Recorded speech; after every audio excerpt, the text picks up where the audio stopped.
नमस्कार, मैं एसआर स्वागत करता हूं आपके अपने YouTube channel expert coaching classes पर।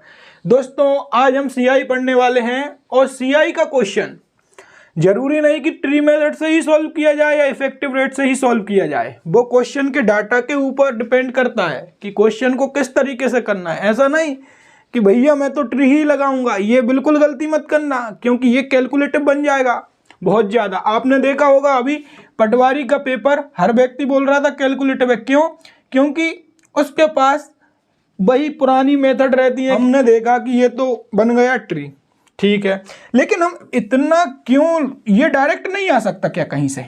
ये डायरेक्ट नहीं आ सकता क्या कहीं से जो हम इतना लिखें? मैं ये बोलना चाह रहा हूँ, ये इतना लिखेंगे हम तो ये हम डायरेक्ट नहीं निकाल सकते कहीं से। रेट हमें 10% दी है, तो रेट 10% क्या होती है? 10 से 11 और 10 से 11, 10 गुणा 10 100, 11 गुणा 10 110 और 11 का स्क्वायर 121। तो मैं ट्री क्यों बनाऊंगा? इसमें ट्री नहीं बनाऊंगा। तो वही मैं समझा रहा हूं आपको, जहां पर ट्री की जरूरत लगे वहीं बनाना, नहीं तो हर जगह ये इतना सारा मत लिखना। सवाल इस पर ही आएंगे। ये तो पता है आपको कि अब जब हर सवाल आप ट्री से सॉल्व कर लेते हो तो सवाल इसी में से बनेंगे, लेकिन इतना लिखना थोड़ी है हमें। देखिए, अब मैं आपको एक मेथड बताता हूं। वो मेथड ये है, 100 रुपये हैं। आपने बोला ठीक है 100 रुपये हैं। 2010 की बात है जब मैंने आपको 100 रुपये दिए। पहले तो मैं ये लिख लेता हूं 100, 110, 121। समझा रहा हूं मैं ये क्या लिख रहा हूं, ठीक है। रेट है 10%, रेट है 10% पहले साल, फर्स्ट ईयर की बात। दूसरे साल, ये मेथड जरूर समझना, दूसरे साल रेट 10% है। क्यों? क्योंकि पटवारी में आपने देखा होगा हर व्यक्ति आकर ये बोल रहा था पेपर कैलकुलेटिव है। जब वो इतने बड़े ट्री बनाएगा तो पेपर तो कैलकुलेटिव हो गई, और हमें ऐसा नहीं करना है। हमें जहां पर ट्री की आवश्यकता लगेगी सिर्फ वहीं ट्री बनाएंगे। बेफिजूल में बेवजह हर कहीं ट्री नहीं उगाते फिरेंगे कि ट्री उगा लो ट्री उगा लो, वो काम नहीं करना है। देखिए, मैंने कहा कि 2010 की बात है, 2010 की बात है, और ये है 2011 की बात, और ये है 2012 की बात। 2010 में मैं आपके घर आया, आपने मुझसे बोला 100 रुपये हैं क्या? मैंने बोला हैं। आपने बोला मिलेंगे क्या? मैंने कहा मिलेंगे तो, लेकिन सीआई पर मिलेंगे। आपने बोला जरूरत है, ठीक है, सीआई एसआई बाद में देख लेंगे, पहले तो पैसे मिल जाएं। लेकिन अब जरा आप सीआई का खेल देखना। देखिए, आपने 100 रुपये लिए, 10% पर लिए, 2011 में कितने हो गए? 110 रुपये हो गए। कैसे? 100 का 10% 10 ब्याज, और फिर मिश्र धन क्या बन गया? 110 बन गया, 110 बन गया। अब मैं 2011 में आपके पास आया तो आपने फिर बोला 100 रुपये है क्या? मैंने कहा पुराने 100 रुपये दे दो। आपने कहा 100 रुपये पर ब्याज लग के कितना हो गया? मैंने कहा 110 रुपये हो गया। आपने कहा अगली साल दूंगा वो 100 रुपये, ठीक है। मतलब 100 रुपये थे 2010 में, आपने मुझसे मांगे, 2011 में 110 रुपये हो गए। अब क्या हुआ? 2011 में आपने 100 रुपये नहीं दे पाए, मतलब 110 रुपये नहीं दे पाए ब्याज मिलाकर। तो मैं आपके जब घर गया 2011 में कि मेरे जो मैंने 100 रुपये दिए थे उस पर 10% रेट से 110 रुपये हो गए थे, आप मुझे वापस कर दो। आपने बोला मेरे पास नहीं है। तो मैंने कहा ठीक है, अगले साल करोगे क्या? आपने बोला करूंगा। मैंने आपको समझाया कि अगले साल ये होगा कि ये चक्रवृद्धि ब्याज है, ब्याज पर भी ब्याज लगेगा, मूलधन पर तो लगेगा, ब्याज पर भी ब्याज लगेगा। तो अब 110 पर 10% लगेगा, 110 का 10% 11, 110 का 10% 11। पहले साल हो गए थे 110, अब ब्याज जुड़ के 11 ब्याज जुड़ेगा तो कितना हो गया? 121 रुपये हो गया। ये समझे? एक बार और समझो, मुझे पता है समझ में कम आएगा। क्यों? क्योंकि आपने सीआई किसी ने इफेक्टिव रेट से रटवा दिया, किसी ने कैसे, वो आराम से बिल्कुल प्रैक्टिकल होकर समझो। क्वेश्चन 10-10 सेकंड में आप बिल्कुल ब्रेक कर दोगे।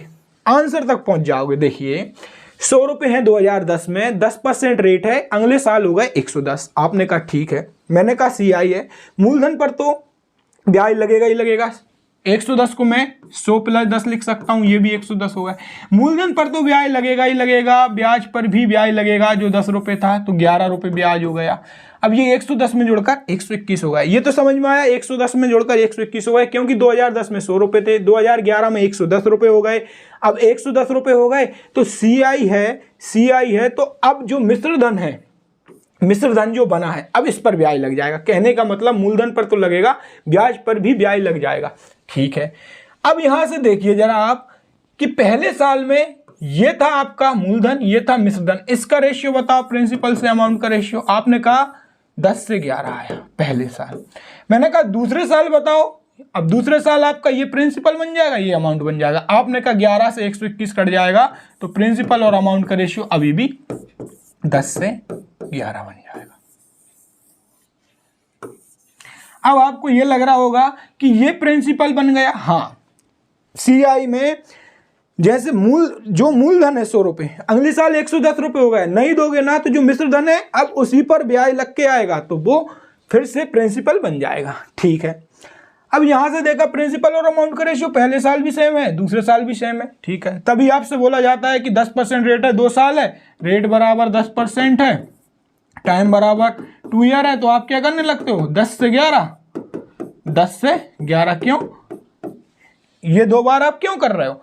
क्योंकि दोनों बार रेशियो सेम रहेगा, पहले साल भी, फर्स्ट ईयर भी और सेकंड ईयर भी रेशियो सेम रहेगा। ठीक है, अब जरा आप यहां देखिए कि जो 100 से 110 हुआ, यहां पर ब्याज कितना मिला है 10, और 110 से 121 हुआ, यहां ब्याज कितना मिला है 11। मतलब पहले साल फर्स्ट ईयर और सेकंड ईयर ब्याज का रेशियो भी क्या रहेगा 10 से 11 रहेगा। ये बात बड़ी गहरी है। तो प्रिंसिपल और अमाउंट का रेशियो रहेगा, वही रेशियो ब्याज का रहता है क्रमागत सालों में। इससे अब हम बड़े बड़े क्वेश्चन सॉल्व करेंगे। देखिए पहला क्वेश्चन क्या है, पहला क्वेश्चन समझिए, जो हमने अभी समझा है ये क्वेश्चन उसी कंसेप्ट पर रहता है, तो इसको भी आपको रटना नहीं है, इसको हम समझते हैं। देखिए कोई धनराशि चक्रवृद्धि ब्याज की निश्चित दर से इतनी हो जाती है। ठीक है, अभी हमने क्या पढ़ा कि भैया जो 100 से 110 और 121 हुआ है फर्स्ट ईयर सेकंड ईयर, तो प्रिंसिपल और अमाउंट का जो रेशियो है ना, वो पहली साल भी 10 से 11 रहेगा, और जो दूसरी साल है प्रिंसिपल और अमाउंट का रेशियो वो भी 10 से 11 रहेगा। मतलब यहां भी 10 से 11 रहेगा, यहां भी 10 से 11 रहेगा। ये हमने समझा। सालों का गैप सेम होना चाहिए। अगर मैं ये बोल देता कि 500 सालों में प्रिंसिपल और अमाउंट का रेशियो 10 से 11 है, तो अगले 500 सालों में भी प्रिंसिपल और अमाउंट का रेशियो 10 से 11 रहेगा।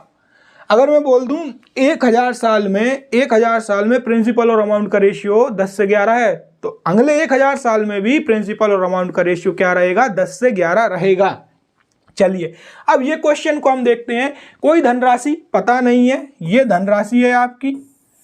ठीक है, चक्रवृद्धि ब्याज किसी निश्चित दर से एक वर्ष के अंत में कितनी हो गई 650 हो गई, अगले वर्ष क्या हो गई 676 हो गई। अब हमें ये पता है कि जो पहले साल और जो सेकंड ईयर है उसमें प्रिंसिपल और अमाउंट का रेशियो सेम रहेगा। ये प्रिंसिपल है, ये अमाउंट है, मतलब मिश्रधन है। अगर यहाँ पूरा पैसा ना दोगे तो अगली साल अब इस पर ब्याज लगेगा, मतलब अब अगली साल ये प्रिंसिपल बन जाएगा और ये अमाउंट बन जाएगा, तो ये रेशियो बिल्कुल सेम रहेगा। तो देखो यहाँ प्रिंसिपल और अमाउंट का रेशियो कितना है, ये 26 का स्क्वायर 676 है, इसे 26 से काटेंगे, 26 दूनी 52, 13 बचा 5 बार, मतलब 25 आ गया, और यहाँ 26 के एक 26 कट गया, तो 25 से 26। तो यहाँ प्रिंसिपल और अमाउंट का रेशियो है 25 से 26, और यहाँ भी प्रिंसिपल और अमाउंट का रेशियो क्या रहेगा 25 से 26, मतलब 25 यूनिट और 26 यूनिट, 25 यूनिट 26 यूनिट। अब देखिए 25 यूनिट प्रिंसिपल है, 26 यूनिट अमाउंट है वो 26 यूनिट की वैल्यू कितनी है 650, 26 यूनिट बराबर 650। जब 26 से आप इसको काटोगे तो 25 आएगा। 1 यूनिट बराबर 25, तो 25 यूनिट बराबर 625। ये हमारा आंसर हो गया ए। समझे क्या इस बात को? समझे क्या? जरा देखिए, मैंने आपसे बोला कि जो रेशियो 100 से 110 हुआ है वो 110 से 121 हुआ, लेकिन सेम साल के गैप पर हुआ है। 5 सालों में अगर कोई रेशियो 5 से 6 हुआ है तो अगले 5 सालों में भी वही रहेगा। तो ये इसी पर बेस्ड है। अगले क्वेश्चन पर चलते हैं। अगला क्वेश्चन देखिए, अगला क्वेश्चन है हमारा 2400 रुपए की धनराशि चक्रवृद्धि ब्याज की दर से इतनी हो जाती है, तो बताइए 6 वर्ष बाद कितनी हो जाती है। तो हमने बताया कि प्रिंसिपल और अमाउंट का चाहे 600 साल अगर यहाँ है और यहाँ भी 600 साल है, कोई दिक्कत नहीं है। जो रेशियो प्रिंसिपल और अमाउंट का यहाँ रहेगा वही रेशियो प्रिंसिपल और अमाउंट का यहाँ रहेगा। ठीक है, अब देखते हैं हम 2400 रुपए की धनराशि है, 2400 रुपए की धनराशि है, चक्रवृद्धि ब्याज की दर से 3000 हो गई। तो बताइए 6 वर्ष बाद ये बताना है। अब सालों का गैप देख लेते हैं। 2400 रुपए की धनराशि कितने सालों में हुई? 3 वर्ष में 3000 हुई, 3 वर्ष में। तो अगले 3 वर्ष में, मतलब जो 3 वर्ष में यहां का रेशियो अगर मैं काटूंगा तो कितना आएगा? 6 से काटूंगा 4, 5 आ जाएगा। तो जो रेशियो की बात चल रही है, रेशियो 4:5, आप इसको x भी लिख सकते हो कि ये 4x हो गया, ये 5x हो गया। तो 3 सालों में अगर 4x 5x है तो अगले 3 सालों में भी ये क्या रहेगा? 4x से 5x रहेगा। और चक्रवृद्धि ब्याज है तो क्या, अगर ये मूलधन है, ये मिश्र धन है, अगर यहां तुम नहीं दे पाओगे या तो आप यहीं ही दे दो, पूरा खत्म कर दो कर्ज। अगर नहीं दे पाओगे तो अभी इस पर ब्याज लगेगा। तो इस पर ब्याज लगेगा मतलब अब अगली बार ये मूलधन बन जाएगा और ये मिश्र धन बन जाएगा। तो देखो, अब देखो 4x अब और ये 5x। 4x क्या है? प्रिंसिपल है, और 5x क्या है? अमाउंट है। तो इसके लिए ये प्रिंसिपल बन जाएगा, ये अमाउंट बन जाएगा। तो 4x की वैल्यू 3000 है, तो 5x की वैल्यू कितनी होगी? तो देखिए 4x की वैल्यू 3000 है, तो x की वैल्यू 3000/4 × 5 ये निकालना है आपको, ये निकालना है। तो यहां भी ये नहीं कि हम पूरा कैलकुलेशन करने बैठ जाएं, पूरी कैलकुलेशन नहीं करना। यहां देखो आंसर में 3 तो आएगा ही आएगा, 3 तो आएगा ही आएगा। तो आंसर 3 का मल्टीपल रहेगा। तो देख लेते हैं पहले 3 का मल्टीपल। 7 5 12 3 15 ये हो सकता है, 5 3 8 ये नहीं हो सकता, 5 और 1 6 और 4 10 ये 3 का मल्टीपल नहीं है, 8 5 13 3 16 ये भी 3 का मल्टीपल नहीं है। आंसर आ जाएगा आपका ए, ऑप्शन ए आपका आंसर है। पूरी कैलकुलेशन नहीं करना है, हमें कैलकुलेशन से बचना है। हमारे पास तरीके हैं बहुत सारे जिससे हम कैलकुलेशन को ब्रेक कर सकते हैं। अगले क्वेश्चन पर चलते हैं। 7500 रुपए का 4% की दर से 2 साल में कितना चक्रवृद्धि ब्याज होगा? आपको ये करना है। तो देखिए हमें पता है 4% का मतलब क्या होता है? 1/25, 1/25। 25 क्या रहता है? प्रिंसिपल रहता है। 1 क्या रहता है? जो ऊपर रहता है वो ब्याज रहता है। 7500 रुपए का 4% की दर से 2 साल में कितना चक्रवृद्धि ब्याज होगा? तो हम कैसे लिखेंगे इसे? प्रिंसिपल रेशियो अमाउंट, 2 साल पूछा है तो 25 का स्क्वायर और 26 का स्क्वायर। यही क्यों लिखते हैं? स्क्वायर कैसे कर दिया? तो देखिए बेसिक से ही मैं समझा देता हूं, आपको पता होगा। अमाउंट बराबर प्रिंसिपल 1 + r/100n होती है। ये अमाउंट है, ये प्रिंसिपल है। अमाउंट को प्रिंसिपल के नीचे ले आया a/p। रेट क्या दी है मेरी? 4% दी है। यहाँ क्या बचा? 1 + 4/100। कितनी सालों का पूछा है? 2 सालों का पूछा है। 4 एकम 4 ये हो गया 25, 25 एकम 25 और 1 26, 26/25। तो a/p क्या हो गया? 26/25 का होल स्क्वायर। तो 26 का स्क्वायर, 25 का स्क्वायर। तो अमाउंट यहाँ से क्या है? 25 का स्क्वायर और ये आया 26 का स्क्वायर। इसलिए हम लिख देते हैं। बेसिक के साथ साथ हर चीज हमें पता होना चाहिए। ऐसा नहीं कि ट्रिक ही ट्रिक है, ट्रिक तो कुछ होती ही नहीं है। जो आदमी ट्रिक के पीछे भाग गया, जो व्यक्ति, वो समझो पेपर में 100% कंफ्यूज होगा। क्योंकि ट्रिक का कोई खेल नहीं है, कंसेप्ट बेसिक होते हैं। जिसे समझ में आ गए उसके लिए कंसेप्ट है, और जिसको समझ में नहीं आया उसने डायरेक्ट रट दी और बता दी, उसके लिए वो ट्रिक हो गई। तो 25 का स्क्वायर और 26 का स्क्वायर हमें निकालना है, चक्रवृद्धि ब्याज निकालना है। हमें क्या दिया है, 7500 रुपये, मतलब प्रिंसिपल की वैल्यू दी है। 25 का स्क्वायर क्या होता है, 625 होता है, 625 होता है। लेकिन चक्रवृद्धि ब्याज कैसे निकालेंगे हम? चक्रवृद्धि ब्याज निकालने के लिए तो हमें यह करना पड़ेगा, 26 का स्क्वायर 676, 25 का स्क्वायर 625, इसमें से घटाना पड़ेगा, तब ये आएगा। तो आप ये नहीं करना, आप ये नहीं करना। आपको क्या करना है, यहां से सिर्फ ये देखना है कि मुझे ये क्या रहेगा, ये 51 क्या है, CI आया है, CI। तो मैं डायरेक्ट CI निकालता हूं। 25 और 26 कितने होते हैं, 51। 25 और 26 पहले जोड़ दिए 51, और इसमें अंतर क्या है 25 और 26 में, 1 का। तो इंटू 1, मतलब इंटू 1 लिख देता हूं, मतलब 51। तो 51 यूनिट मेरा क्या आ गया, CI आ गया। मुझे किसकी वैल्यू दी है, 25 का स्क्वायर, कितनी दी है, 7500। 25 के स्क्वायर की वैल्यू दी है 7500, मतलब 625 की वैल्यू मुझे 7500 दी है। 25 का स्क्वायर की वैल्यू मुझे 7500 दी है। तो देखिए 25 का स्क्वायर की वैल्यू मुझे क्या दी है, 7500 दी है। एक 25 से मैंने काटा, 300 आ गया। फिर बचा मेरे पास 25 बराबर 300, तो 1 बराबर 12, 1 बराबर 12, 1 यूनिट बराबर 12, तो 51 यूनिट बराबर क्या होता, तो 51 इंटू 12। अब इसमें हमें यह भी नहीं कि हम पूरा कर रहे हैं, इसको भी हमने देखा 12 एकम 12, मतलब यूनिट डिजिट क्या रहेगा, 2 रहेगा। अब 2 यूनिट डिजिट देख रहे थे हम, इसमें भी है और इसमें भी है, लेकिन 0 आएगी क्या, 0 नहीं आएगी, क्योंकि 0 नहीं आएगी। तो डायरेक्ट आंसर हो गया 612 हमारा। अगले क्वेश्चन पर चलते हैं।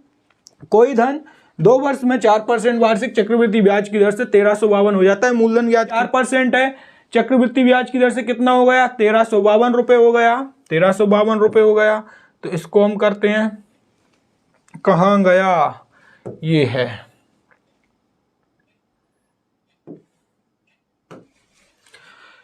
4%, मतलब 1/25। 2 साल की बात, अभी हमने पढ़ा है 25 का स्क्वायर और 26 का स्क्वायर। ये रहेगा हमारा प्रिंसिपल, मतलब मूलधन, ये रहेगा अमाउंट। इस बार क्या दिया है, अमाउंट की वैल्यू दी है कि चक्रवृद्धि ब्याज की दर पर इतना हो जाता है, मतलब अमाउंट, मतलब 26 का स्क्वायर की वैल्यू दी है हमें 1352, और 26 का स्क्वायर क्या होता है, 676। 676 यूनिट की वैल्यू क्या दी है हमें, 1352। तो 1 यूनिट की कैसे निकालेंगे, 1 यूनिट की आपको दिख रहा है क्या, यहां पर पॉइंट में आंसर है, नहीं है, मतलब सीधी सीधी कैलकुलेशन है। तो आप ये पहाड़ा मत पढ़ना, आप पहले को भी उठाना, 6 ये है और 13 ये है। आप अप्रोक्सीमेशन में 2 बार जा रहा है, मतलब 6 दूनी 12, 2 बार जा रहा है। 25 26 निकालना क्या है, कोई धन निकालना है, तो मूलधन निकालना है। तो 625, 25 का स्क्वायर 625 यूनिट की वैल्यू निकालना है। 1 यूनिट की वैल्यू लगभग 2 है, तो यहाँ पे 2 का गुणा कर दो, 625 इंटू 2 क्या आ गया, 1250। ऑप्शन ए आ गया आपका, क्या आ गया, 1250। अगला क्वेश्चन आपके सामने ये है, 250 रुपये मूलधन का 2 वर्ष में मिश्रधन क्या होगा। पहले वर्ष चक्रवृद्धि ब्याज की दर 4% तथा दूसरे वर्ष 8% हो, ये बताना है आपको। कैलकुलेशन अच्छी खासी है, क्योंकि 4% से भी करोगे 1/25, फिर 25 से 26 आएगा। 8% करोगे 2/25, 25 से 27 लिखना पड़ेगा। या मैं ऐसे कर सकता हूं, मिश्रधन पूछा है 250 रुपये, 250 एक बार 4% से लगाएगा तो 104%, 104% इंटू 8%, मतलब 108%, 108%। आप इसे तोड़ भी सकते हो, जो आपको लग रहा होगा कि ऐसा क्यों लिखा है, तो देखो 250 इसको करोगे, वही 4% 1/25 होता है, तो यहाँ लिख देना आप 26/25 इंटू यहाँ लिख देना 27/25। मैं आपको ये समझा रहा हूँ, यही कैलकुलेशन बनेगी क्या, ये डायरेक्ट लिखना सीखना है। नहीं तो आप क्या लिखोगे, 4% 1/25 से 26 होगा, 8% है तो 25 से 27 होगा, 25 गुणा 25, 26 गुणा 27, 26 गुणा 27 बराबर हमें क्या 26 गुणा 27 बराबर निकालना है, क्योंकि ये प्रिंसिपल है। ये अमाउंट है 25 गुणा 25 मतलब 625 बराबर हमें क्या दिया है 250, वो तो दिया है लग रहा है। और 26 गुणा 27 की वैल्यू निकालना है। हमें क्वेश्चन के डाटा के हिसाब से चलना है कि क्वेश्चन क्या बोल रहा है। अब आप 25 गुणा 25 26 गुणा 26 ये बात वही है। ये देखो 26 गुणा 27 आपने ये लिखा और 25 गुणा 25 ये लिखा, हम यहाँ से डायरेक्ट अमाउंट पर पहुंच गए। अब ये कैलकुलेशन है आपके सामने, करो जरा, 2 मिनट लगेंगे, बढ़िया आराम से करो। लेकिन ये नहीं करना है, 2 मिनट तो बचाना है ना हमें, वही तो पूरा खेल है। देखिए 27 में हमें क्या दिख रहा है, 9 3 27 होते हैं 9, मतलब आंसर जो रहेगा वो 9 का मल्टीपल रहेगा। अब ये कैलकुलेशन से हम बच गए। देखिए कैसे, 9 का मल्टीपल देखना है, 8 और 4 12 और 1 13, ये 9 का मल्टीपल नहीं है। 9 का मल्टीपल 8 और 8 16 2 18, 18 का डिजिट सम 9, मतलब ये 9 का मल्टीपल है। 4 3 7 और 1 8, ये 9 का मल्टीपल नहीं है। 6 और 1 7 7 8 15 5 20, ये 9 का मल्टीपल नहीं है। तो हमने सॉल्व नहीं किया, आंसर आ गया हमारा बी। क्यों? क्योंकि हमने यहाँ देखा कि हमें 9 का मल्टीपल देखना है। अब ये कैसे देखते हैं जरा देखिए, आपसे मैंने सॉल्व करने के लिए बोला 5 गुणा 3 गुणा 7 डिवाइडेड बाय 3 क्या होगा। आपने देखा कि 3 से तो 3 कट गया, आंसर क्या आया, 3 से 3 कट गया, आंसर आया 35। अब इस 35 में जो बचा वो है ना 5 भी है 7 भी है, तो यहाँ भी 27 25 से नहीं कट रहा, तो 27 तो बचेगा ही बचेगा। 27 9 से भी कटता है, तो हमने आसानी के लिए 9 का मल्टीपल देख लिया। अगला क्वेश्चन पढ़ते हैं। कोई धन 8% की दर से 2 साल में 5832 रुपये हो जाता है, तो मूलधन बताना है आपको। 2 साल बोला है, 8% मतलब क्या होता है 2/25। कैसे 8% मतलब 8/100 लगा दो, 4 से काटा 2 और नीचे आ गया 25, 2 ब्याज 25 मूलधन। तो ये 2 साल का बोला है, तो क्या हो जाएगा 25 का स्क्वायर और 27 का स्क्वायर। हमें क्या दिया, ये है प्रिंसिपल, ये है अमाउंट। अब 27 का स्क्वायर ये हो गया मिश्र धन, और ये किसके बराबर दिया है हमें 5832 के बराबर दिया। अब हमें पहले 27 के स्क्वायर पता होना चाहिए, नहीं भी आता तो कोई भी 2 नंबर का स्क्वायर निकालना मैं आपको सिखा देता हूं। देखिए जैसे कि 27 का स्क्वायर आपको या किसी भी नंबर का निकालना है, इसका स्क्वायर निकालना है आपको। सबसे पहले हमें इसी का स्क्वायर करना है, 7 का स्क्वायर 49 पहले अंक का, हासिल कितनी आई 4। अब इन दोनों अंकों का गुणा करके इन्हें दुगना करना है। दोनों का गुणा कर दो, 7 दूनी 14 और दुगना कर दो, दोनों का गुणा कर दो और दुगना कर दो। 7 दूनी 14 दूनी 28, हासिल है 4, 28 4 32। फिर हासिल कितनी आई 3 आई। अब इसका स्क्वायर कर दो, जो बचा है 2, 2 का स्क्वायर 4 और हासिल 3, 4 3 7, 729 हमारा 27 का स्क्वायर आ गया। तो जो 729 है उसकी वैल्यू हमें क्या दी है 729 यूनिट की, ये दी है हमें 5832। 5832 हमें क्या निकालना है, हमें मूलधन निकालना है, मतलब 25 का स्क्वायर निकालना है। तो ये कैलकुलेशन 25 का स्क्वायर निकालना है। देखिए लगभग 8 गुनी है, और यहाँ पर भी पॉइंट में आंसर नहीं है, देखते हैं 8 गुनी है 25 का स्क्वायर 625, ये निकालना है। 625 से 729 बचेगा, 729 की वैल्यू ये है 5832। एकदम पहाड़ा, अगर पढ़ने में नहीं आ रहा अप्रोक्स पे चलेगा, 7 8 56 है, 7 9 63 बहुत ज़्यादा हो जाएगा। 625 गुणा 8 करके देखा, 625 गुणा 8 कैसे होगा, इसे भी ब्रेक कर लो। 8 को पहले 6 से कर दो, 8 6 48, 2 0 4800 और 25 8 200, 4800 200 कितना आ गया 5000। तो आंसर आ गया हमारा 5000।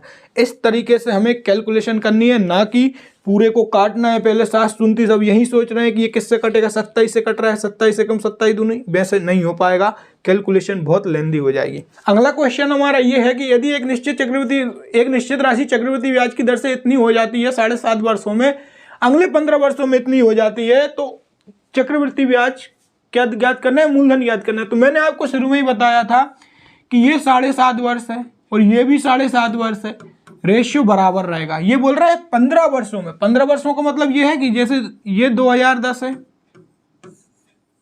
तो ये यहां हो गई, फिर यहां 2025 यहां से 15 वर्ष हो गए। 7.5 वर्षों में इतनी और 7.5 वर्षों में इतनी, 7.5 प्लस 7.5 क्या हो गए 15, ये बोल रहा है ये।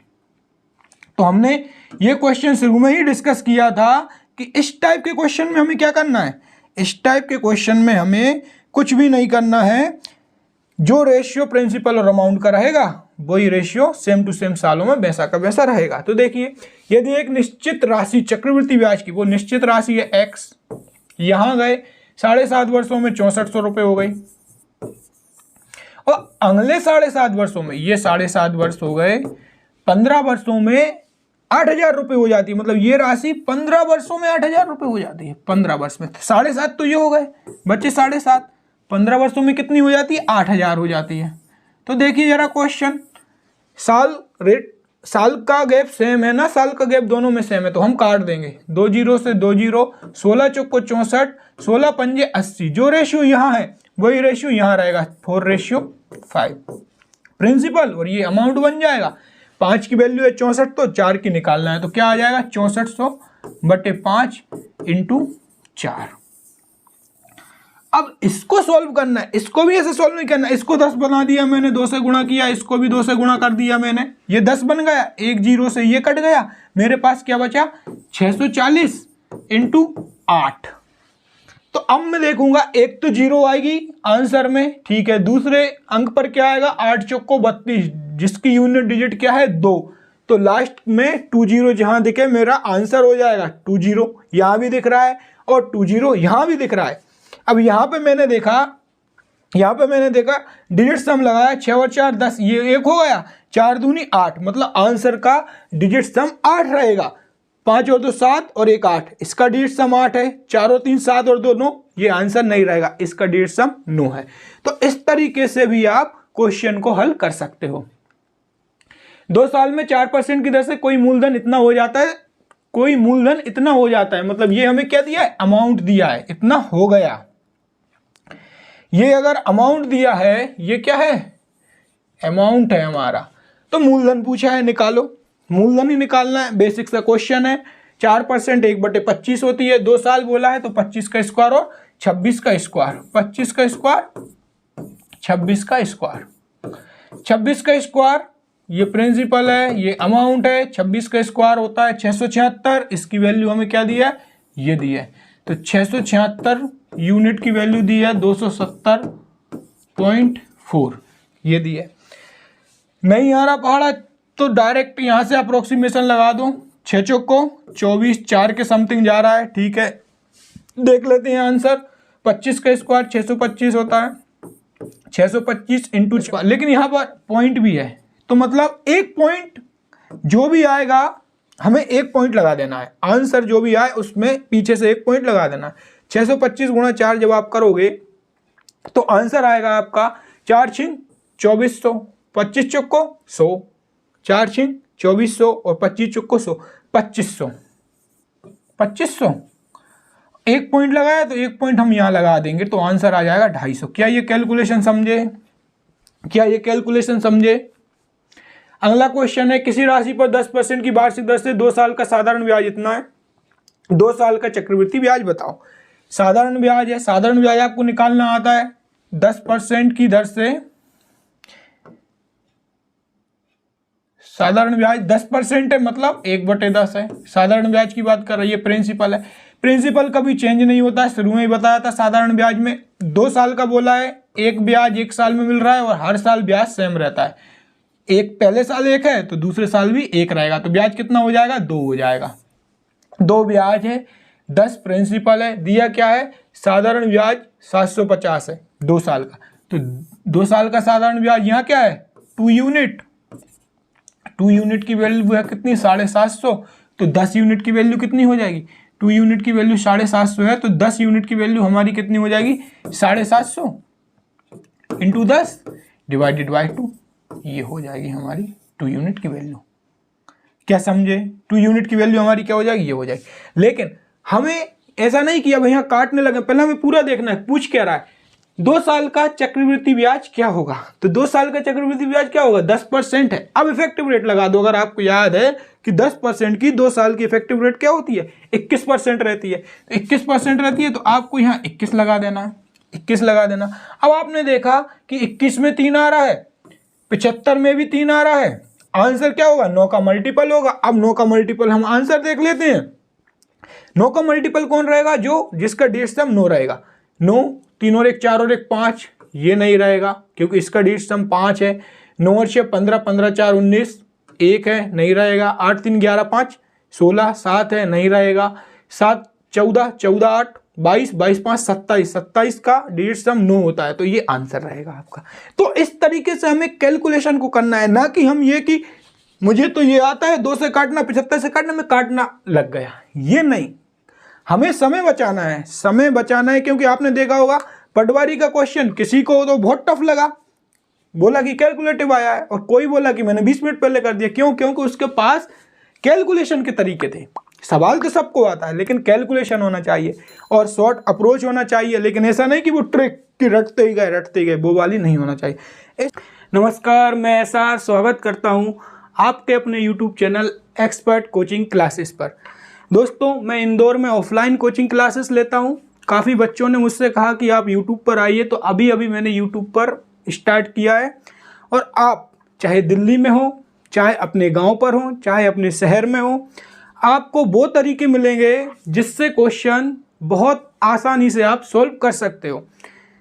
आप यहाँ पढ़ोगे, आपको कोई पेड कोर्स लेने की ज़रूरत नहीं है। इन तरीकों से जो मैं आपको क्वेश्चन करवाऊंगा, जो मेथड बताऊंगा, कंसेप्ट बताऊंगा, जिससे कि 10-10 सेकंड में सॉल्व होंगे क्वेश्चन। आपने अगर पटवारी का भी पेड कोर्स लिया होगा किसी का, तो उससे आप कंपैरिजन करके देखना कि जहां हमें क्वेश्चन में 2 मिनट लगते थे, वो कैसे क्वेश्चन 30 सेकंड में आसानी से सॉल्व हो गया है। तो पहला क्वेश्चन है हमारा, किसी धनराशि पर तीसरे वर्ष का चक्रवृद्धि ब्याज 24.50 रुपये है। यदि ब्याज की दर इतनी हो तो धनराशि ज्ञात कीजिए। जरा सोचिए, आप इसमें क्या करोगे? ट्री लगाओगे या इफेक्टिव रेट लगाओगे? तो इसकी इफेक्टिव रेट निकालो। नहीं, थोड़ा सा बहुत ज़्यादा कैलकुलेटिव हो जाएगा, इफेक्टिव रेट निकालोगे तो। फिर क्या करोगे? आप इसमें ट्री बनाओगे।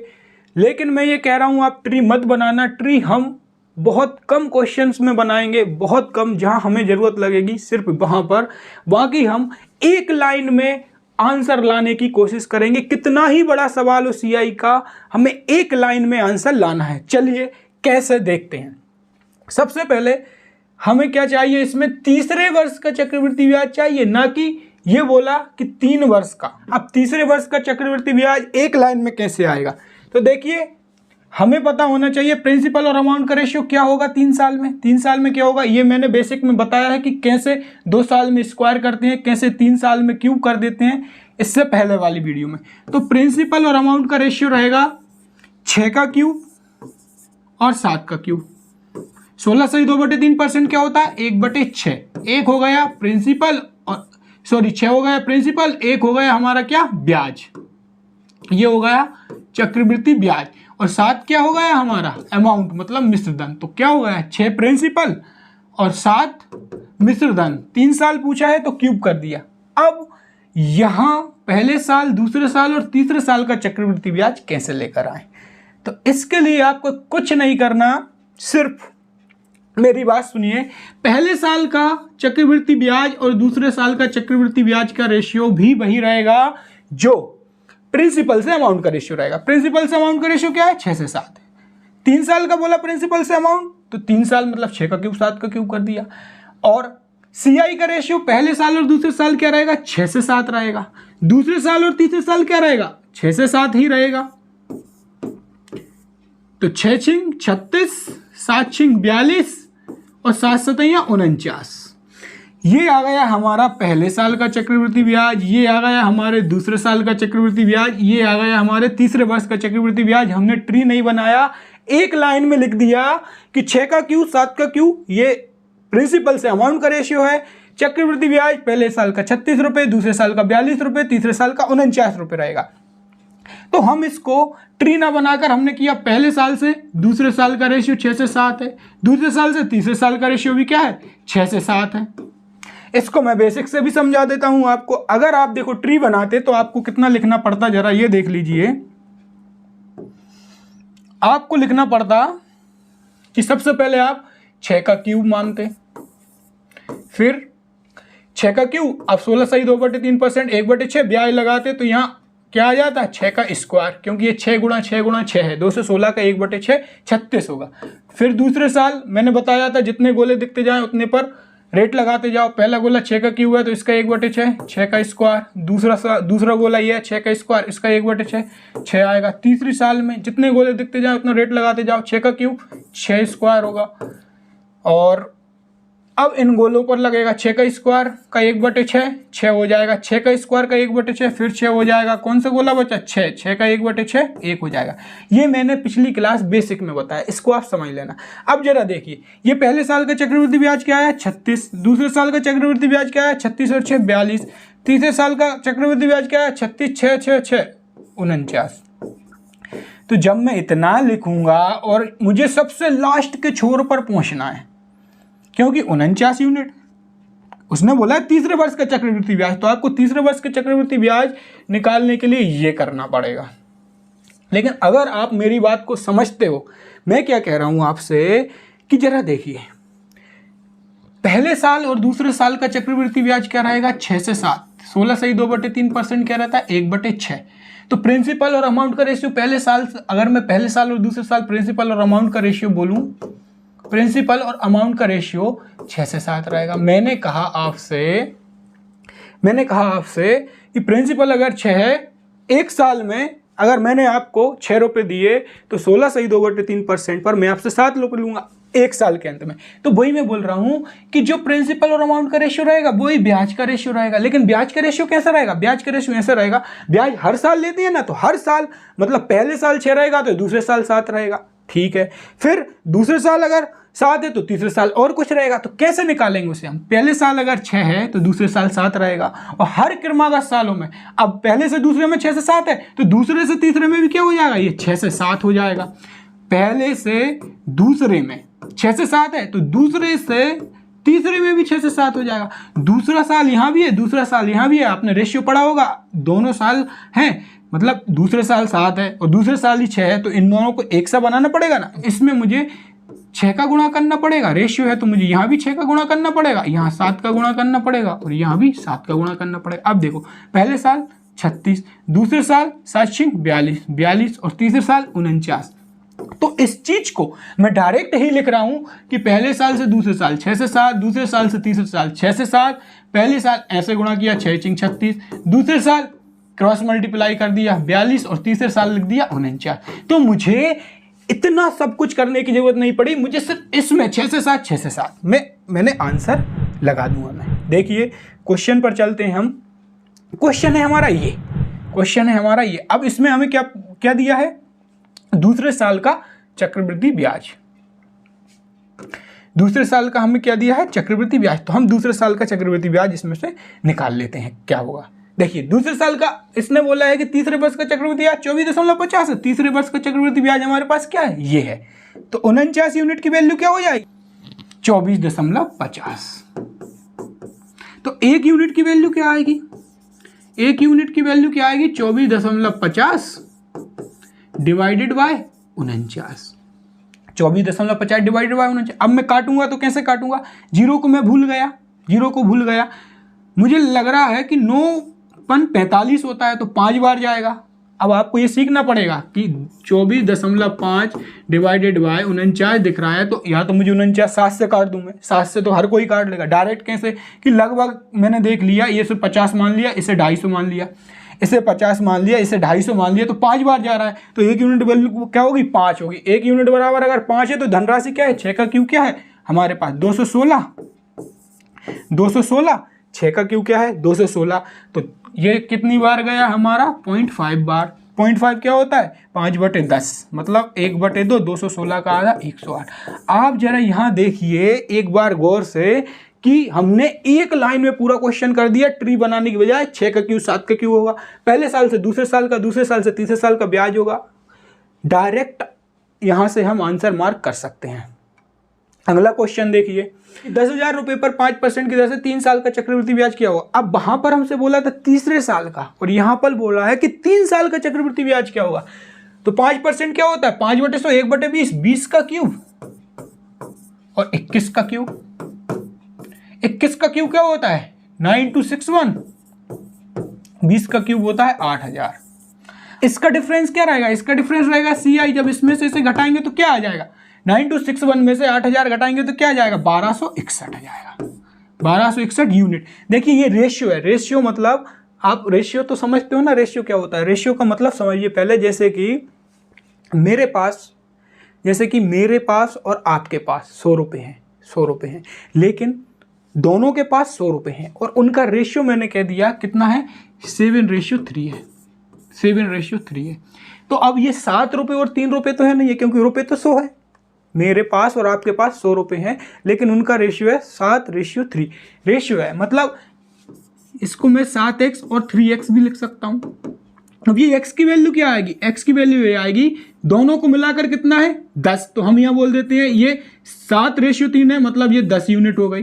और 10 यूनिट की वैल्यू क्या है, 100 रुपये है, तो 1 यूनिट की वैल्यू क्या आ जाएगी 10, 1 यूनिट की वैल्यू 10, तो 60 यूनिट की वैल्यू 70 और 3 यूनिट की वैल्यू 30। आप इसे x मान लिया करो, अगर दिक्कत आ रही हो तो 7x और 3x 10x, 10x की वैल्यू क्या है 100, x की क्या वैल्यू है 10, x की वैल्यू 10 है, तो 7x की वैल्यू क्या हो जाएगी 70 रुपये और 3x की वैल्यू क्या हो जाएगी 30 रुपये।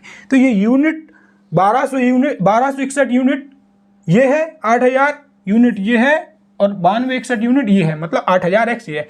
और ये मूलधन है, मूलधन की वैल्यू क्या दी है हमें 10,000, तो x बराबर क्या हो जाएगा, x बराबर या 1 यूनिट बराबर हो जाएगा 10,000 बटे 8,000।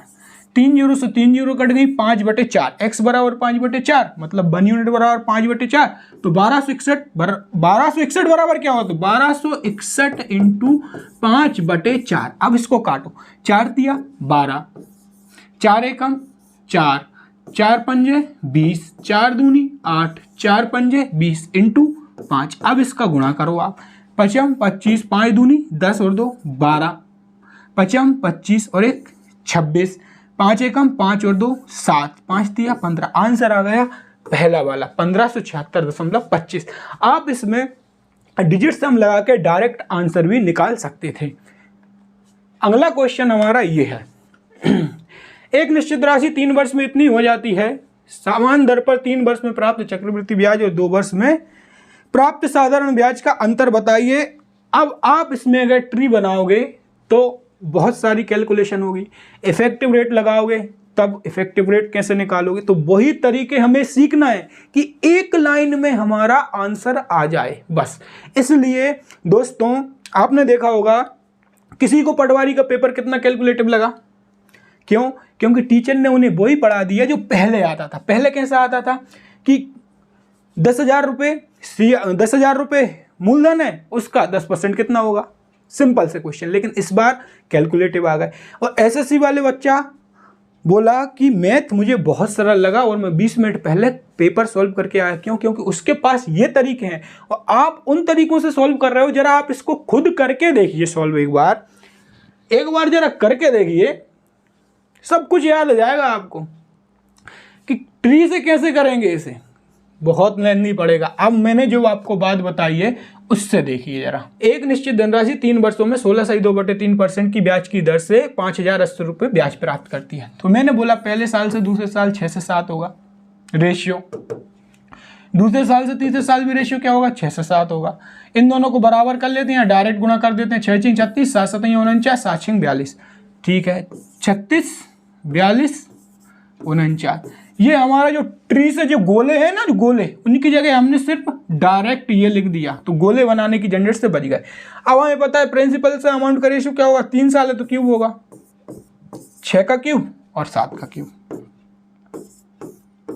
अब वो हमें जो भी पूछे, चाहे पहले साल का पूछे, दूसरे साल, तीसरे साल, प्रिंसिपल, अमाउंट, सब कुछ हमने एक लाइन में लिख दिया। उसने हमें क्या दिया है कि 3 साल का चक्रवृद्धि ब्याज 5,080 है, ठीक है 3 साल। अब पहले साल, दूसरे साल, तीसरे साल, इसको जोड़ना है। जोड़ेंगे कैसे, 4 पहला 3 और 4 7 और 4 11 11 और 11 है तो 110। क्यों, क्योंकि हम पहला जोड़ रहे हैं ना, इसे छोड़ रहे हैं, तो 11 है तो 110, 6 और 2 8, 8 और 9 17, 127 हो जाए। ये 3 साल का ब्याज क्या हुआ आपका 127 यूनिट या एक्स, 127 यूनिट। इसकी वैल्यू क्या दिया उसने 5,080। अब या तो आप इसे काटो, तो काटोगे तो 129 की टेबल तो आपको आती नहीं है 127 की, तो आप थोड़ा अप्रोक्सीमेशन लगा के दिमाग चला लिया करें कि ये 12 है, ये 50 है, 80 को हटा दो तब भी ये 120 है और ये 5,000 है। ऐसे किया करो आप, लास्ट का ये भूल गए, 7 और 80 भूल गए, तो क्या आया, ये 120 हो गया, ये 5000 होगा, या ये 12 है, ये 50 है, तो 12 चौको 48 होता है, लगभग 4 बार के नज़दीक है। तो हमने करके देख लिया 4 बार के नज़दीक है, तो आप करके भी देख सकते हो, ये 4 बार के नज़दीक है और 4 बार ही जाएगा, 4 सत्ते 28, 4 दूनी 8 और 4 एकम 4, तो ये और 0 है तो 0 40 बार। क्या समझ में आए? मैं आपको कैलकुलेशन ब्रेक करना सिखा रहा हूँ। आपने जो भी पेड कोर्स लिया हो, प्लीज़ दोस्तों कंपैरिजन जरूर करना। आपको ये महसूस होगा कि हमारे पास तरीके ऐसे थे इसलिए हमारा पेपर इतना कैलकुलेटिव हो गया, लेकिन तरीके आपको ये रखना है, एक लाइन देखना है और आंसर मार्क करना है। 127 यूनिट बराबर 5080 है, ठीक है, 0 तो आएगा लास्ट में, तो 127 बराबर क्या हो गया, 508 हो गया।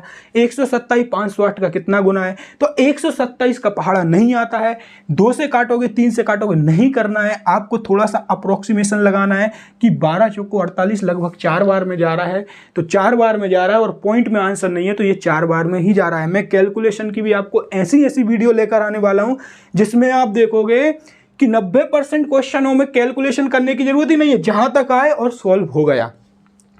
तो 1 यूनिट की वैल्यू क्या है, 40। हमसे क्या पूछा है, 3 वर्ष में प्राप्त चक्रवृद्धि ब्याज, 3 वर्ष में कितना मिल रहा है चक्रवृद्धि ब्याज, 127 मिल रहा है, हमें 127 मिल रहा है। 2 वर्ष में प्राप्त साधारण ब्याज, जो पहले वर्ष का चक्रवृद्धि ब्याज रहता है वही साधारण ब्याज रहता है। कैसे, देखिए, जैसे कि मैंने बोला आपको मैंने 100 रुपये दिए 10% पर, अगले साल कितने हो गए CI पर 110। अब मैंने बोला मैंने आपको SI पर 100 रुपये दिए 10% रेट पर, अगले साल कितने हो गए 110। यहाँ ब्याज कितना मिला 10 और यहाँ भी ब्याज कितना मिला 10, मतलब पहले साल का CI और पहले साल का SI सेम रहता है। और SI जैसे एक साल अगर 10 रुपये है तो अगले साल भी 10 रुपये, और SI हर साल सेम रहता है, 10 रुपये ही मिलेगा। लेकिन CI में ब्याज पर ब्याज लगता है इसलिए CI बदलता रहता है, लेकिन SI जो पहले साल रहता है वही हर साल रहता है। तो पहले साल SI क्या है 36 रुपये है, क्योंकि पहले साल जो CI रहेगा, पहले साल जो CI रहेगा वही पहले साल SI रहेगा, ये हमने देखा। तो अगर पहले साल SI 36 है तो दूसरे साल भी 36 होगा, तो कितना हो जाएगा, 2 साल का बोला है तो 72, 7 में से 2 गए 5, 12, 5, 5, 55 यूनिट की वैल्यू बताना है। 1 यूनिट की वैल्यू 40 है तो 55 यूनिट की वैल्यू क्या होगा, 55 गुणा 40, 55 दूनी 110, 110 220, मतलब 2200 हमारा आंसर हो जाएगा। समझे? देखिए इतना बड़ा सवाल हमने एक लाइन में सॉल्व किया है, एक लाइन में, ना ट्री ना इफेक्टिव रेट। अगले सवाल पर चलते हैं, इसे करिए। जब तक हमारे पास ये तरीके नहीं रहेंगे तब तक हम सिलेक्शन से दूर इसलिए हो जाते हैं क्योंकि पेपर कैलकुलेटिव आ गया, बड़े बड़े क्वेश्चन आ गए, देखकर ही डर गए। लेकिन एक एक लाइन के अगर तरीके रहेंगे तो तुरंत लगाना है और तुरंत सॉल्व करना है। चक्रवृद्धि ब्याज की दर से 10 वर्ष में 2800, 15 वर्षों में 3500 हो जाती है, ठीक है। देखिए कोई राशि है x, ये 10 वर्षों में कितनी हो गई 2800, 5 वर्षों में कितनी हो, ये 10 वर्ष है, ये 5 वर्ष, 5 वर्ष में कितनी हो गई 3500। सेम गैप पर जैसे कि प्रिंसिपल और जैसे कि 100 रुपये 5 वर्ष में 110 रुपये हो गए, तो इनका रेशियो क्या है 10 से 11। तो अगले 5 वर्ष में भी ये 10 से 11 रहेंगे, फिर अगले 5 वर्ष में भी 10 से 11 ही रहेंगे। 5 वर्ष का, अगर यहाँ 5 वर्ष का है डिफरेंस, तो ये 5 वर्ष में जैसे कि इनका रेशियो अगर मैं निकालूंगा, 2 जीरो से 2 जीरो गई, 7 चौक 28, 7 पंजा 35, 4 से 5, ये क्या है मेरा प्रिंसिपल से अमाउंट का रेशियो, प्रिंसिपल से अमाउंट का रेशियो। ये जो 4 से 5 है, ये अगर 5 साल में 4 से 5 हुआ है तो अब ये हर 5 साल में 4 से 5 हुआ, और यहाँ है 10 वर्ष। 10 वर्ष का मतलब ये है कि पहले 5 सालों में ये 4 से 5 हुआ होगा, 5 साल हो गए, फिर अगले 5 साल में कितना होगा 4 से 5 होगा, तो ये हो गए आपके 10 वर्ष। तो 4 चौक को 16 और 5 25, और ये क्या है यूनिट में या एक्स में, 25 यूनिट की वैल्यू क्या है 2800 है, 25 यूनिट की वैल्यू क्या है 2800। तो 1 यूनिट की वैल्यू क्या आ जाएगी आपको, 1 यूनिट की वैल्यू आ जाएगी 2800। 2800 को मैं ऐसे लिख सकता हूँ 28 गुणा 100 डिवाइडेड बाय 25। 1 यूनिट की वैल्यू निकालना क्या है, मूलधन निकालना है, और मूलधन क्या है 16 यूनिट, 16 यूनिट इंटू 16, 25 चौक को 100, 4 आ गए। अब कैलकुलेशन ये हर कोई कर लेगा, 16 का 4 में गुणा करेगा, फिर 28 में करेगा, लेकिन हमें इतना नहीं करना है। हमें ये देखना है हमारे पास कैलकुलेशन क्या बनी, 16 गुणा 4 गुणा 28।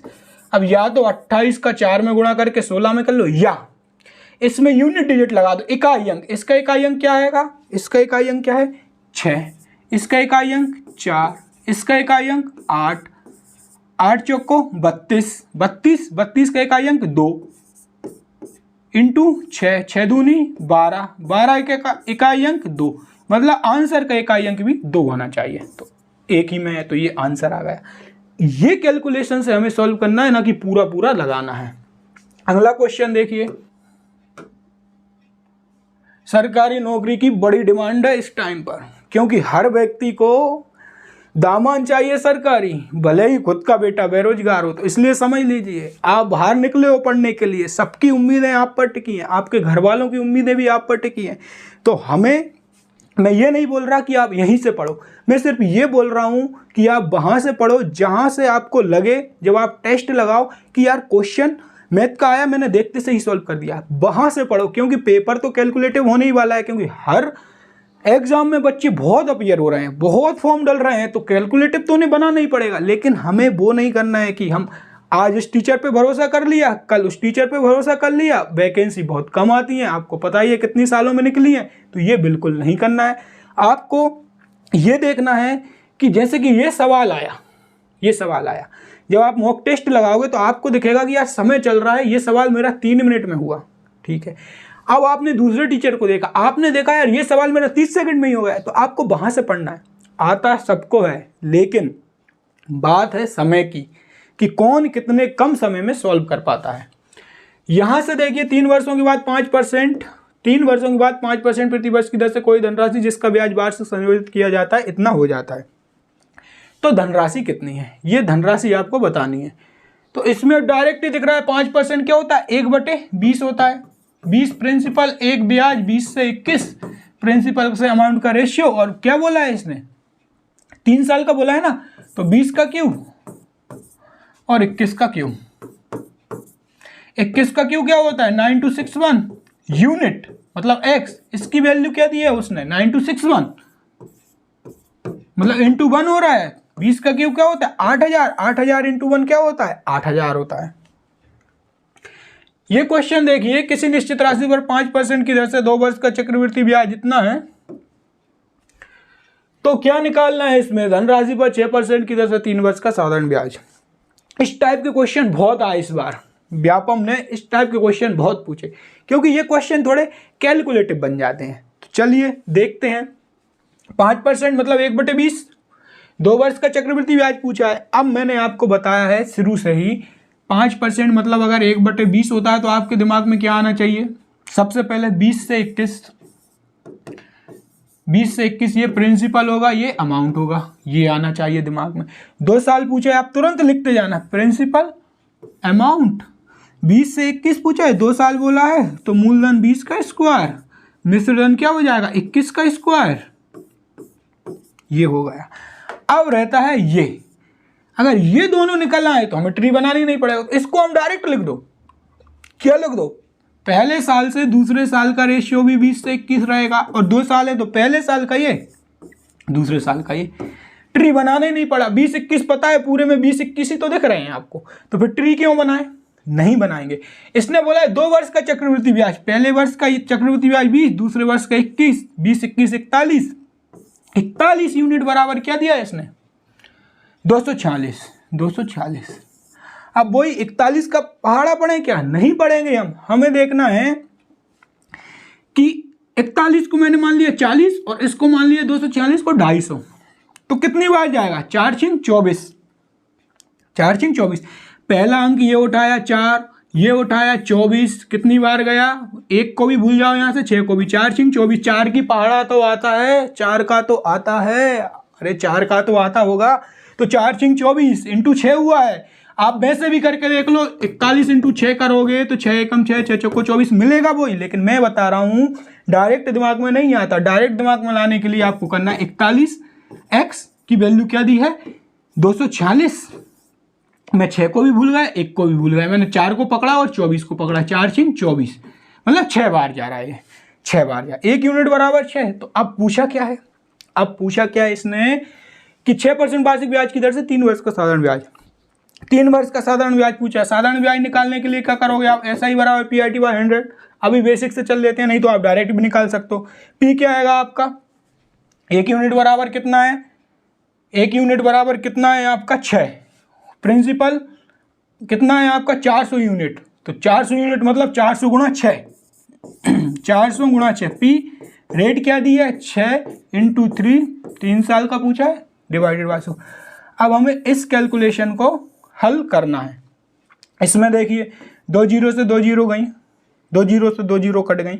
अब हमने देखा यूनिट डिजिट 4 × 24, 4 यूनिट डिजिट आया 24 का, फिर 4 × 24, फिर 4 यूनिट डिजिट आया, फिर 4 × 12, 2 यूनिट डिजिट आया। मतलब ये कंफर्म हो गया आंसर जो रहेगा उसका यूनिट डिजिट 2 रहेगा। देखिए यहाँ भी 2 है, यहाँ भी 2 है, तो 2 ऑप्शन तो कट गए, 500 और 400 तो हो ही नहीं सकते। अब हमने देखा कि ये किससे कट रहा है, यहां से हमें देखना है कि इसमें 1 3 तो ये है 3 दूनी 6 वाला, 1 3 ये है 3 दूनी 6 वाला, मतलब आंसर जो रहेगा वो 9 से कटेगा। तो 9 से कटेगा कौन, जिसका डिजिट सम 9 होगा। 4 और 2 6, 9 और 6 15, ये नहीं कटेगा, इसका डिजिट सम 6 है। 4 और 3 7 और 2 9, ये 9 से कटेगा, क्यों, क्योंकि इसका डिजिट सम 9 है। आंसर हमारा ये हो जाएगा। इस तरीके से सॉल्व करना है, ना कि 2 दूनी 4, 3 दूनी 6, ये नहीं करना है। अगला क्वेश्चन देखिए 12.5% प्रति वर्ष की। अब इसको हम जल्दी करेंगे, इसको कर दीजिए जरा। देखो इसको हमें कैसी स्पीड में करना है। 12.5% क्या होता है, 1/8 होता है। क्या बोला है, 3 वर्षों का चक्रवृद्धि ब्याज कितना है 151 ये, तो मूलधन ज्ञात कीजिए। 3 वर्षों का चक्रवृद्धि ब्याज दिया है तो मूलधन हमें ज्ञात करना है। ठीक है, 3 वर्षों का है तो 8 का क्यूब और 9 का क्यूब, ये हो गया प्रिंसिपल से अमाउंट का रेशियो। अब हम क्या करेंगे, पहले साल और दूसरे साल का चक्रवृद्धि ब्याज, दूसरे साल और तीसरे साल का चक्रवृद्धि ब्याज। 8 64 लिखेंगे, 9 8 72 लिखेंगे, 81 लिखेंगे। इसको हम जोड़ देंगे, 6 12 13, 13 8 21, 210, 4 और 2 6 और 1 7, 210 217, 217 एक्स आ गया। ये 3 साल का चक्रवृद्धि। क्या आपको ये समझ में आया जो मैंने एक लाइन में लिखी, पहले आप ये बताएं। देखिए जहां आप ट्री बनाते पूरा बोर्ड भर के, वो तो हम एक लाइन में ले आए, वो हम एक लाइन में ले आए। देखो हमें कुछ करने की जरूरत नहीं पड़ी, हम एक लाइन में ले आए। लेकिन अब आएगी कैलकुलेशन। हमने कैलकुलेटिव सवाल इसलिए लिए हैं क्योंकि इस बार और पिछले 2 बार से कैलकुलेटिव सवाल ही पूछे जा रहे हैं। तो कैलकुलेटिव सवाल को हम कितनी आसानी से तोड़ सकते हैं वो देखो जरा। 217 यूनिट है, 217 यूनिट की वैल्यू हमें क्या दिया है 151.90। 217 यूनिट बराबर दिया है हमें 151.90। पॉइंट हटाया, 1 जीरो से 1 जीरो कैंसिल हो जाएगी, पूरा करके ही बता देता हूं मैं। 0 से 0 कैंसिल, 1519 डिवाइडेड बाय 10। 1 यूनिट बराबर क्या हो जाएगा, 1 यूनिट बराबर हो जाएगा 217 यूनिट बराबर ये है, तो 1 यूनिट बराबर हो जाएगा आपका, देखिए 1 यूनिट बराबर हो जाएगा 1519 divided by 10 into divided by 10 और डिवाइडेड बाय 217। पूछा क्या है आपसे, पूछा है आपसे मूलधन। तो मूलधन कितना है 8 का क्यूब इंटू 8 का क्यूब 512। अब ये कैलकुलेशन कर दोगे आप तो आपको क्या मिल जाएगा, आपका आंसर मिल जाएगा। एक बार और समझा देता हूं मैं। 8 का क्यूब प्रिंसिपल है, 9 का क्यूब अमाउंट है।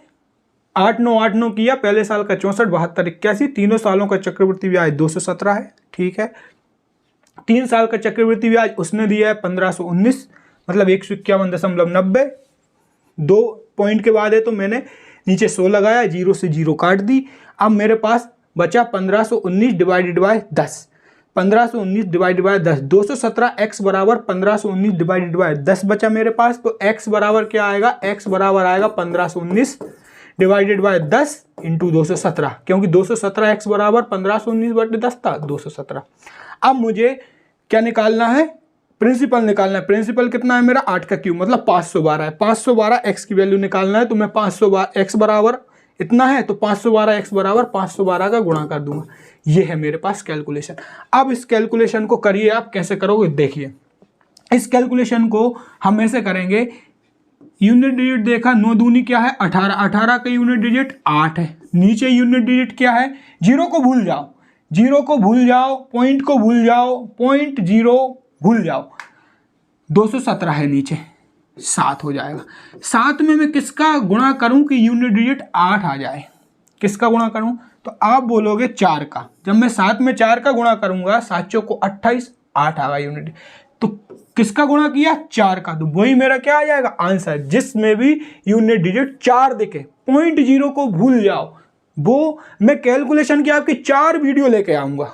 आप कमेंट में बताएं, मैं 4 वीडियो लेकर आऊंगा, उसमें आपको बताऊंगा यूनिट डिजिट, डिजिट सम और मल्टीपल देख के आंसर। 0.0 को इग्नोर कर दो फिर भी आंसर आएगा। 5, 2, 17, मतलब छोटे छोटे नंबर को देख के आप, वैसे आप इस कैलकुलेशन को करोगे तो 2 मिनट लग जाएंगे, लेकिन आपने देखा इसका 8, इसका 7, 0.0 भूल जाओ, 7 चौक को 28, तो आपका आंसर डायरेक्ट आ जाएगा। नहीं, वैसे आपको काटना पड़ेगा पूरा। काटोगे तब भी ऐसा नहीं है, अप्रोक्सीमेशन से काट सकते हो। जैसे 217 ये है, 1519 ये है, तो आपने देखा कितनी बार, 2 ये 17 को भूल गए, ये 19 को भूल गए, 15 है, 2 7 है 14, 7 बार जा रहा है, ये 7 बार जा रहा है, तो क्या आ जाएगा? ये 7 बार जा रहा है, 7 × 512 डिवाइडेड बाय 10 बचा। अब देखो 512 × 7 क्या होगा? 512 × 7 क्या होगा? 7 दूनी 14, 7 एकम 7 और 1 8, 7 पना 35, ये हो जाए डिवाइडेड बाय 10। तब भी आंसर आपका क्या आया? 358.4 डिवाइडेड बाय 10, 10 हटेगा तो पॉइंट लग जाएगा। अगला क्वेश्चन देखिए। अगला क्वेश्चन है आपके पास 5,000 रुपये पहले वर्ष 1% वार्षिक दर से दूसरे वर्ष। काफ़ी कैलकुलेटिव क्वेश्चन है, लेकिन मैं कैलकुलेटिव क्वेश्चन ही लेकर आया हूं ताकि आपको पता चल सके कि आप पढ़ते हो नॉर्मल से क्वेश्चन। अब इसमें ही आप क्या पढ़ोगे? 5,000 रुपये है, रेट 10% है, 2 साल का चक्रवृद्धि ब्याज बताओ। टीचर आपको पता क्या करेगा? टीचर करेगा कि 5,000 रुपये हैं, ठीक है, 10% का बेटा इफेक्टिव रेट बताओ। आप बोलोगे 21%। अब कहोगे आप 21 में 5 का गुणा कर दो, 105 आंसर आ गया। लेकिन अब वो सवाल आते नहीं है, क्योंकि अब कैलकुलेटिव सवाल आते हैं। ये देखिए जरा आप, ये है, इसमें आप कैसे लिखोगे? 5,000 हमसे क्या पूछा है? 3 वर्ष बाद कितना होगा, अमाउंट पूछा है। तो 5,000, अब मैं ये लिख रहा हूँ 101% आ जाएगा, 1% है तो, क्योंकि अमाउंट पूछा है। और 102% आ जाएगा, और कितना आ जाएगा? 103% आ जाएगा, ये आ जाएगा। ये आपके सामने कैलकुलेशन है। ये क्यों लिखा मैंने, देखिए मैं बताता हूँ। जैसे कि पहले साल क्या है? 1% है, 1% को मैं क्या लिखूंगा? 1/100। प्रिंसिपल क्या आएगा? 100। अमाउंट क्या आएगा? 101। अब 1 साल में मुझे, ये यूनिट है या एक्स है? 100 यूनिट बराबर क्या दिया है मुझे? 5,000। तो 1 यूनिट बराबर 100 यूनिट बराबर 5,000 दिया है। 1 यूनिट बराबर क्या हो जाएगा? 5,000/100। अमाउंट निकालना है मुझे, 101 यूनिट क्या हो जाएगा? 101 यूनिट हो जाएगा मेरा इंटू 101। तो ये देखो 101/100, 5,000 इंटू 101/100, तो यही बनेगा। अमाउंट जब निकालते हैं तो 100 में जुड़ के रेट लगाते रहना, आप अमाउंट आ जाएगा। तो 100 में जोड़ा 101/100, 102/100, 103/100। अब जरा आप इस कैलकुलेशन को करिए कि आप इस कैलकुलेशन को कैसे करेंगे। क्या हम बार 5 से, ठीक है, मैंने ये 3 जीरो से ये 3 जीरो काट दिया, फिर भी यहाँ मेरा क्या बचा? 10 बचा।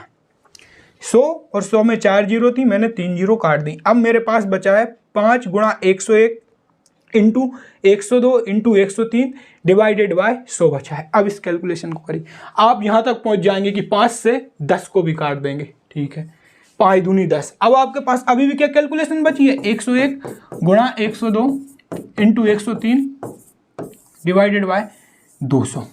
अभी भी आपके पास ये कैलकुलेशन बची है। अब इसको करो, इसको कैसे करेंगे? क्या आप ये करने वाले हो 101 का 102 में गुणा, फिर 103 का गुणा? अगर ये आप करने वाले हो तो आप करते ही रह जाओगे और बगल वाला पेपर करके निकल जाएगा। तो अगर आप ये करते हो, क्यों?